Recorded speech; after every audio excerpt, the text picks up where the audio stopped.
Meron tayo ditong electric kettle. Ito, troubleshoot natin ito. Bali, 5 years na nga pala ito sa may-ari. Ang problema nito, hindi siya nagpa-power on. Inuna ko muna to yung sa may takip niya kasi mayroong umaalog. At nalaman ko nga na yung spring pala ay putol na. Kaya hinanapan ko ito ng kapalit. Ayan yung ginawa kong kapalit. Pinutol ko lang yan.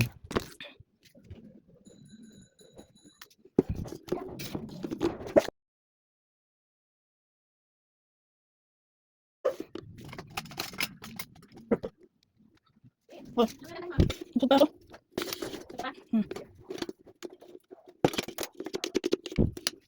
Yun, okay na.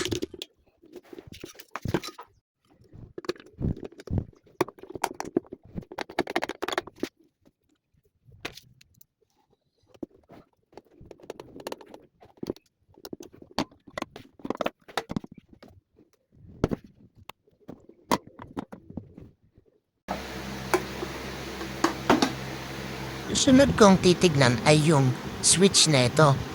Inakalawang na yung mga screw at lost thread na. Kaya gagawa na lang ng paraan. Bali yung contact point ng switch eh hindi na sila nagko-contact kaya ginawa ko niliha ko pero ayaw pa rin talaga dahil sa kalumaan at sunog na rin ito. Ang hirap baklasin kapag ganito na yung screw puro kalawang. Kaya kailangan diinan ng sobra para matanggal.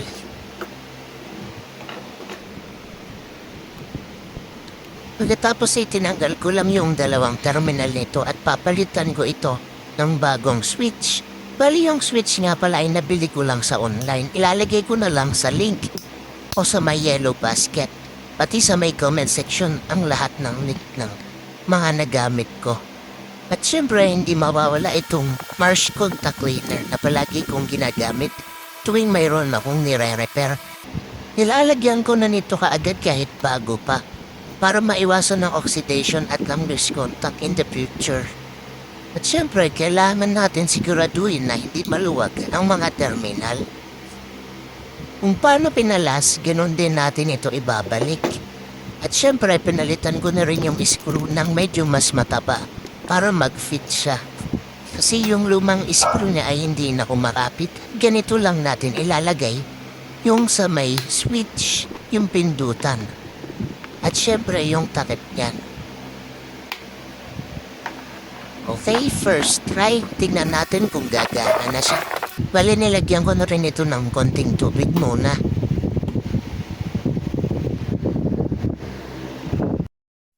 Nilinis ko na rin yung pinakasaksakan nito. Sa unang try ay wala pa rin itong power. Pero okay naman yung mga wirings na nagko-contact yung sa may mismo pitchen. Kaya titingnan ko ito sa may pinakatapis na. Yung sa may saksakan niya, yung isa ay kumokontak, kaso yung isa ay hindi. At pagkabukas ko nga ay nalaman ko na putol pala ito. Dahil nasunog ito. Tinry ko yung mismong wire na yan. Kung pwede pa.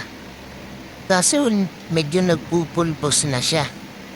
Nagkokontak pa siya sa may saksakan, okay pa siya. Kaya ginawan ko muna ng paraan kung pwede pa.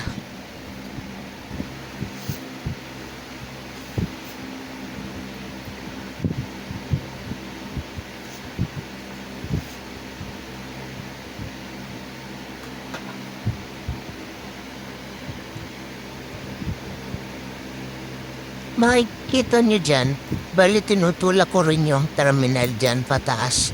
Kasi nakababa na rin siya.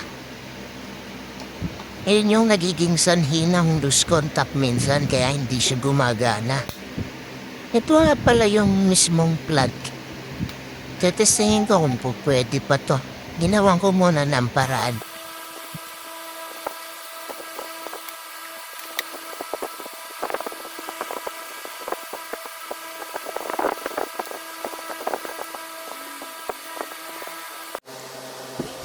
Ito yung pinagbaklasan ko. Meron siyang bakas ng pagkasunog ng wire.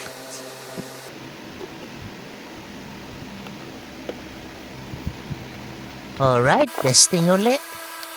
Yan, gumana na siya.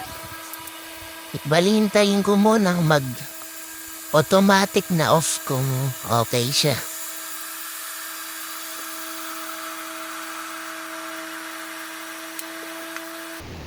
Yan, nag-automatic switch off siya. Okay yung switch niyan. At kumulo siya. Tapos dinagdagan ko uli. Balinintay ko muna yan mag-cool down ha bago ko ulit inulit. Tapos ayan sa pangalawa ayaw niya na ulit. Bali ang problema niyan, yung sa may ilalim pa rin. Napansin ko rin na sobrang init ng wire nito. So, pinalitan ko ng mas malaking screw para bumaba. Tapos nag-crack. Ito yung bumababa. Kaya ayaw niyang gumana minsan. Tapos tinutusok kong pa ganun. Yun na. Tinutusok ko lang siya ulit. At dahil yan ay nirecommend ko na lang sila na umorder na lang ng ganito para mas safe at bago. Bali sa online ko lang din to na order. Talagay ko lang lahat ng mga link. Kaya check out nyo na lang yan guys. Yun, okay siya. Bali universal yan. Matibay din to matagal din bago nasira. Disclaimer nga pala, hindi po ako professional. Gusto ko lang din ipakita kung paano ako nagdi-DIY ng troubleshooting sa mga ginagawa ko. Delikado ito kung wala kang alam sa mga electrical. Kaya kung maaari, ay ipagawa nyo na lang sa mga gumagawa talaga nito. Dapat palaging iisipin ang safety first kapag tayo ay nagdi-DIY. O diba, magkano lang ang nagastos ko dito? Siguro kulang 100 lang. Pero gumana na siya uli kesa bumili ng bago. Sayang naman diba? Parang bago na siya uli. Yun lang, thank you for watching. Please like and follow for more.